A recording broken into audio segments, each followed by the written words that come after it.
Hello everyone, welcome to my channel function lovers. तो कैसे हो आप सब? मैं उम्मीद करती हूँ कि आप सब बहुत अच्छे होंगे। तो आज मैं आपके साथ फंक्शन फैन फिक्शन माही ओमेगा कॉन्क्यूबाइन का नेक्स्ट पार्ट शेयर करने वाली हूँ। तो चलिए आज का पार्ट हम शुरू करते हैं। इससे जो पहले वाला पार्ट था उसमें हमने देखा था कि वांग जी विकिंग के पास वापस लौट आया था, लेकिन उसने विकिंग को ये नहीं बताया कि उसे बहुत ज़्यादा ही बैंडेज है, यानी कि उसे बहुत ज़्यादा चोट लगी हुई है। वांग जी विंग को बात दिलाता है।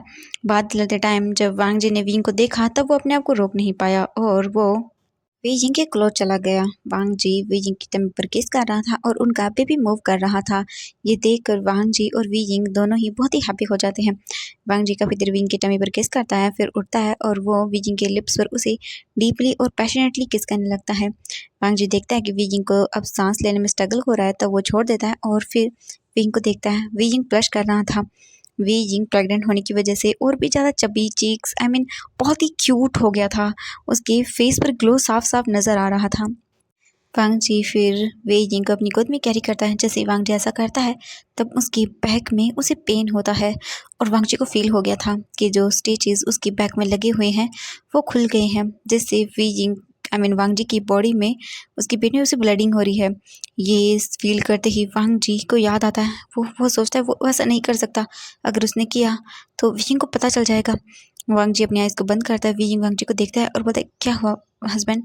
वांग जी बोलता है नहीं कुछ नहीं। वांग जी फिर विंग को देखता है और बोलता है वी वी वो वांग जी को जब ऐसे देखता है विजिंग तो बोलता है क्या हुआ बताइए ना। वांग जी विजिंग को नीचे उतार देता है। विजिंग खड़ा हो जाता है फ्लोर पर। विजिंग को देखता है वांग जी और बोलता है वो मैं बोल रहा था कि एक एक काम करो, तुम टर्न हो जाओ। विंग बोलता है क्या हुआ लंजा? वांग जी बोलता है नहीं वो क्या है कि तुम प्रेग्नेंट हो और हमें नहीं करना चाहिए।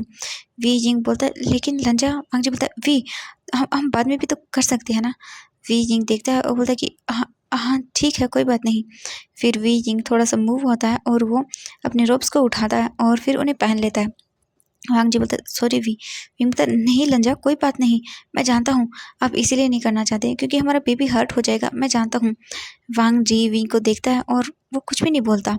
वांग जी बोलता है वी एक काम करो तुम जाओ, तब तक मैं बात लेकर आता हूँ। विंग बोलता है हाँ ठीक है। इसके बाद वी जिंग वहाँ से चला जाता है। विंग रूम में आता है और वो सोचता है कि आखिरकार वांग जी ने ऐसा क्यों किया, कुछ तो है। विंग को लग रहा था कि वांग जी उसे छुपा रहा है, क्योंकि विंग ने देखा था वांग जी के फेस पर।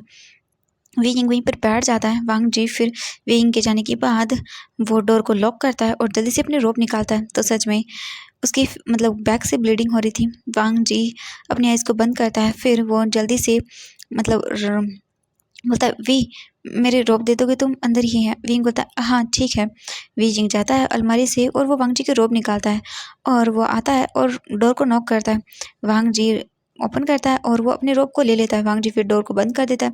वी जिंग जाता है और बेड पर बैठ जाता है और सोचने लगता है कि आखिर क्या गलत है। मुझे लग रहा है कि जैसे कुछ तो डिफरेंट है, कुछ हो गया है, चेंज है कुछ तो। विंग को समझ नहीं आ रहा था कि आखिरकार चेंज क्या चीज़ है। विंग बैठा रहता है, वांग जी का वेट करता है।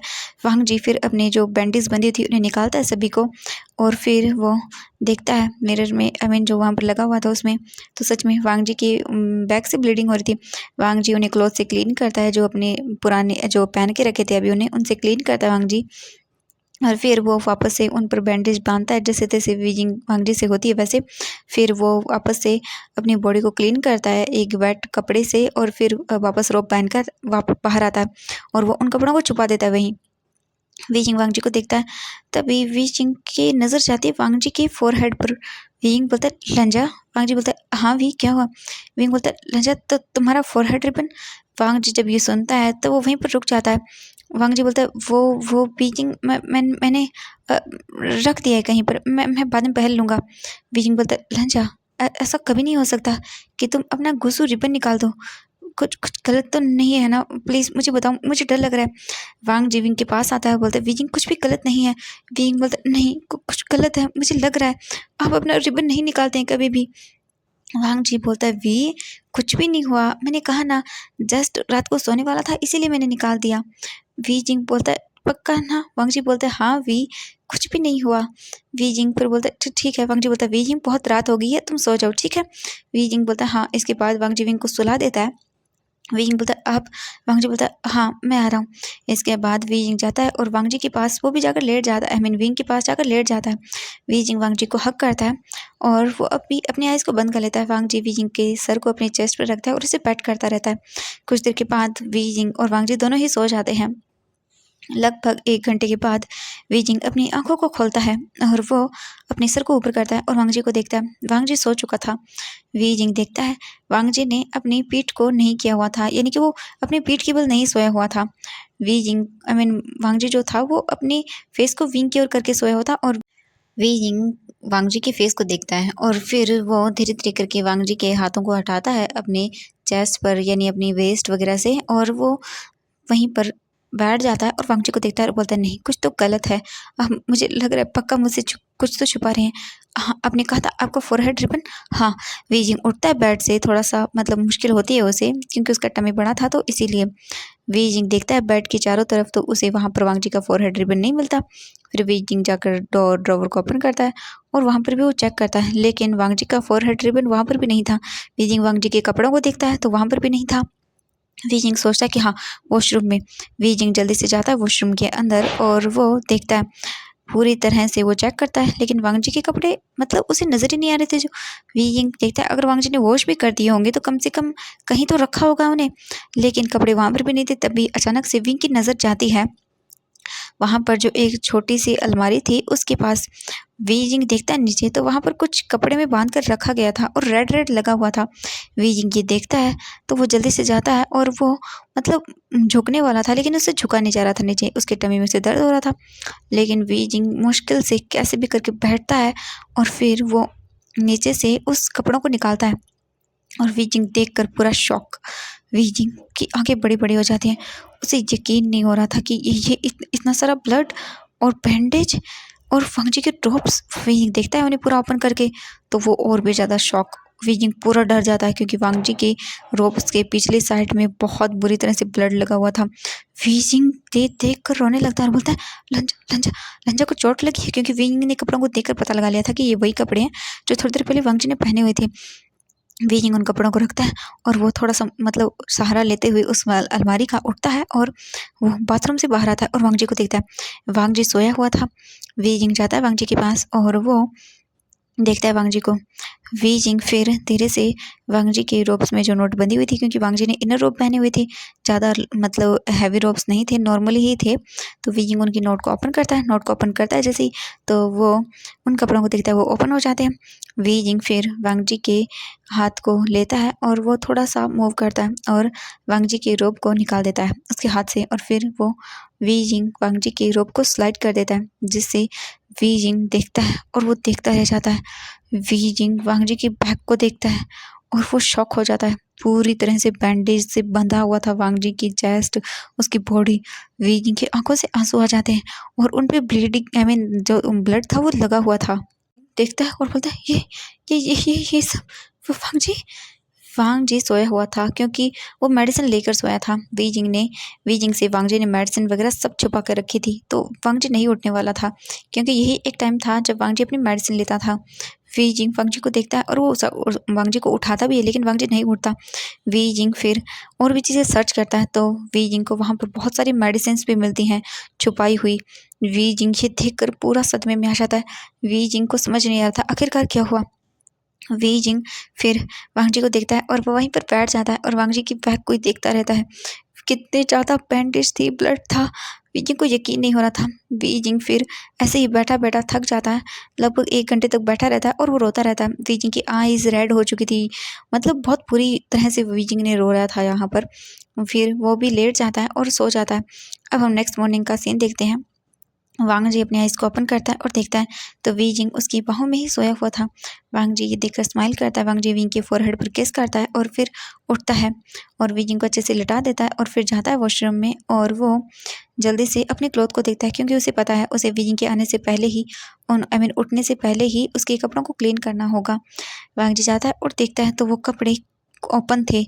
वांगजी ये देखकर डर जाता है और बोलता है ये कैसे हो गया, मैंने तो इन्हें छुपाया था। वांगजी देखता है कपड़ों को और वो डर जाता है कि कहीं वीजिंग ने तो नहीं देख लिया रात को। वांग जी आता है और विंग को देखता है। वी जिंग अभी भी पीसफुली सोया हुआ था। वांग जी उन क्लोथ को जाता है जल्दी से वॉश करता है और जो भी बैंडेज वगैरह थी उन्हें वो जाता है और बाहर फेंक कर आ जाता था। उन्हें जो फॉरेस्ट था उसमें ज़मीन को खोदता है और वहाँ पर गाड़ देता है ताकि किसी को पता ना चले। वांग जी वापस आता है और देखता है वी जिंग अभी भी सोया हुआ था, क्योंकि वी जिंग जो था वो बहुत लेट तक जागा था, इसीलिए वो अभी सो रहा था पीसफुली। वांग जी डरा हुआ था कि कहीं विंग को पता तो नहीं चल गया। वांग जी जाता है और फिर देखता है अपनी मेडिसिन को, तो वो भी बाहर थी। वांग जी डर चुका था। वांग जी को लग रहा था कि हाँ, वीजिंग को पता चल गया। वांग जी अपने सर को पकड़ लेता है और फिर वो जाता है किचन में और वीजिंग के लिए खाना बनाता है, अपने लिए खाना बनाता है। तभी हम देखते हैं लगभग 8 बजे के आसपास वीजिंग उठता है, धीरे धीरे अपनी आइज़ को ओपन करता है और वो उठकर बैठ जाता है। तभी वीजिंग चारों तरफ देखता है रूम में। वांग जी वहाँ पर नहीं था। वीजिंग बोलता लंजा। तभी वांग जी आता है, बोलता हाँ। वीजिंग देखता है वांग जी को और विंग बोलता है वो वांग जी कुछ भी नहीं बोलता। वांग जी बोलता है वीजिंग तुम जाओ फ्रेश हो जाओ, तब तक मैं तुम्हारे लिए खाना लगाता हूँ। वीजिंग बोलता है हाँ। इसके बाद वांग जी वीजिंग को उठने में हेल्प करता है। वीजिंग जाता है वॉशरूम में और वो बात लेता है। बात लेते टाइम उसे याद आता है कि हाँ, उसने क्या देखा था। वीजिंग फिर जल्दी से अपने रोब को पहनता है और वो बाहर आता है। वीजिंग देखता है कि रूम में वांग जी नहीं है, तो फिर वो जाता है जल्दी से और बाहर आता है। बाहर आकर वो देखता है कि वांग जी टेबल पर बैठा हुआ था और वो विंग का वेट कर रहा था। वीजिंग जाता है, टेबल पर बैठ जाता है और वांग जी को देखता है। वीजिंग वांग जी की ओर देख रहा था, लेकिन वांग जी वीजिंग की आई कांटेक्ट को अवॉइड कर रहा था। वीजिंग वांग जी को देखता है और बोलता है लंजा। वांग जी बोलता है हाँ वीजिंग बोलता है लंजा, क्या कुछ ऐसा है जो तुम मुझसे छुपा रहे हो। वीजिंग वांग जी को देखता है।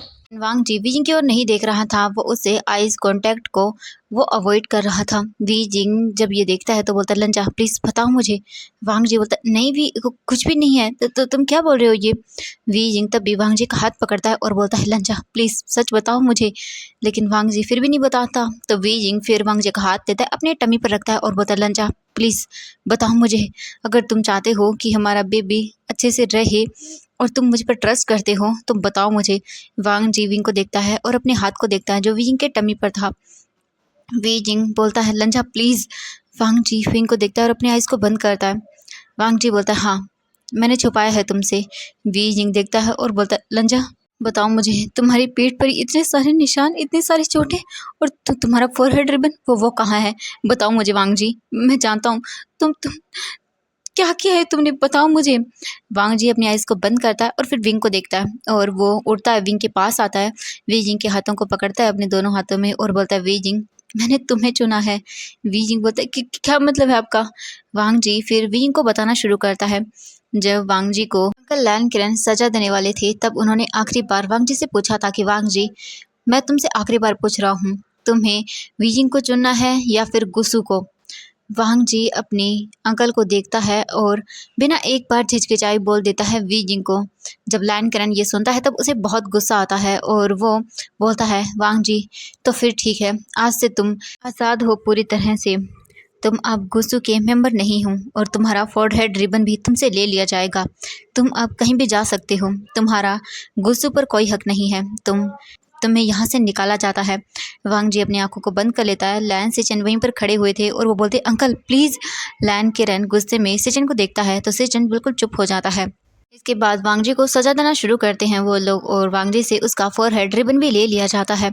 इसके बाद का तो अब सबको पता ही है कि क्या हुआ था। वांग जी वीजिंग के सामने बैठा हुआ था और उसकी आंखों से आंसू निकल रहे थे। ये सुनकर वीजिंग का दिल पूरी तरह से टूट जाता है और वो बोलता लंजा तो तुमने तुमने मेरे लिए खुशू छोड़ दिया। ये तुम कैसे कर सकते हो वांग जी, तुम नहीं कर सकते ऐसा। तुम अपने गुस्सू को कैसे छोड़ सकते हो। मैं जानता हूँ तुम कितना प्यार करते हो अपने गुस्सू से, कितना मानते हो तुम उन्हें। वांग जी बोलता है वीजिंग मेरे लिए तुमसे बढ़कर कुछ भी नहीं है वी। मैं खुश हूँ तुम्हारे साथ। मेरा गुस्सू वही है जहाँ पर तुम हो। कोई बात नहीं, मैं तुम्हारे साथ खुश हूँ वी। वीजिंग बोलता है आप ऐसा कैसे कर सकते हैं। वांग जी विंग को देखता है और बोलता है वीजिंग सिर्फ तुम्हारे लिए वी, तुम्हारे लिए मैं सब छोड़ सकता हूँ। मेरे लिए बस तुम मैटर करते हो वी, तुम। और मेरे लिए चीज़ें मैटर नहीं करती। मैं तुम्हें नहीं छोड़ सकता वी, मैं तुम्हें नहीं छोड़ सकता। I love you Wei. ये बोलकर वांग जी वीजिंग को हग कर लेता है। वीजिंग भी कुछ भी नहीं कर सकता था। वीजिंग समझाता है वांग जी को कि वांग जी वापस लौट जाए, लेकिन वांग जी मना कर देता है और बोलता है कि नहीं, वो नहीं जाएगा। इसके बाद वी जिंग भी कुछ नहीं कर पाता और वांग जी बिल्कुल भी वहाँ से नहीं जाता। वी जिंग को बहुत ही गिल्टी फील हो रहा था कि उसकी वजह से वांग जी ने अपना सेक्ट छोड़ दिया। विंग को बहुत बुरा लग रहा था, वो पछता रहा था कि क्यों, ऐसे अच्छा होता कि वो वांग जी की लाइफ में कभी आता ही नहीं। लेकिन अब कुछ भी नहीं हो सकता था।